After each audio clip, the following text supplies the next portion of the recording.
है कि मैं प्रभु की सेवा कर सकता हूँ, सेवा करने पाऊँ। हालेलुया। क्योंकि बुलाए हुए तो बहुत है, लेकिन चुने हुए बहुत कम है। प्रभु ने मुझको अपनी महिमा के चुना है। क्यों?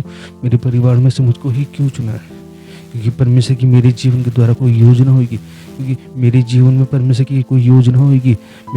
मेरे जीवन में बहुत सारी विपत्ति, बहुत सारे परिस्थिति है, लेकिन फिर भी परमेश्वर ने मुझे अपनी महिमा की चुना। और वचन कहता है कि जब हम परमेश्वर के वचन में आगे बढ़ते, परमेश्वर के वचन की सेवा करते, परमेश्वर में आगे बढ़ते चले जाए, तो शैतान अपना काम करता है। हालेलुया। शैतान को अपना काम करने दो, दुष्ट लोग अपने कामों को करने दो। दुष्ट लोगों की तरफ मत सोचो, आप सोचो परमेश्वर की कि हमें परमेश्वर के वचन को कैसे मान और उसकी आज्ञाओं का पालन कर। बेईमान उसकी आज्ञाओं का पालन कर मेरे प्रियो, उसका भय मानना, उसका हमें हर एक समय आदर देना सीखे। हमारे जीवन मसीह भाई बहनों, अपने जीवन के अंदर प्रभु को प्रथम स्थान देना सीखे। प्रभु हमसे यही तो चाहता है। सब कुछ सुना गया, सब कुछ सुना गया।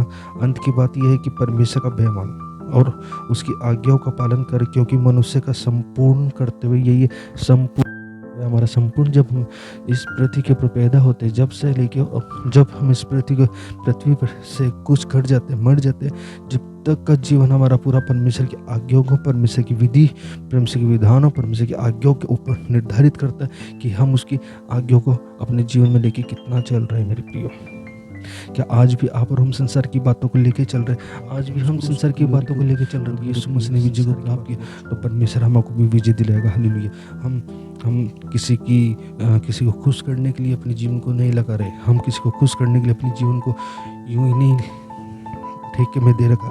हमने प्रभु यीशु मसीह ने हमें मोल लिया है, क्योंकि प्रभु यीशु मसीह ने हमारे लिए अपना लहू बहा करके हमारे लिए हमें मोल लिया। और हम प्रभु यीशु मसीह के लहू से धोए हुए, हम प्रभु यीशु मसीह के लहू में अपने जीवन को रखते हैं। हालेलुया। वो पिता परमेश्वर का हम धन्यवाद करते हैं कि हम, क्योंकि जो परमेश्वर का भय मानता है वह इन सब कठिनाइयों से पार हो जाएगा। हालेलुया। इसलिए हमें डरना नहीं है, हमें प्रभु के भय में चलना, प्रभु की आज्ञाओं को मानना।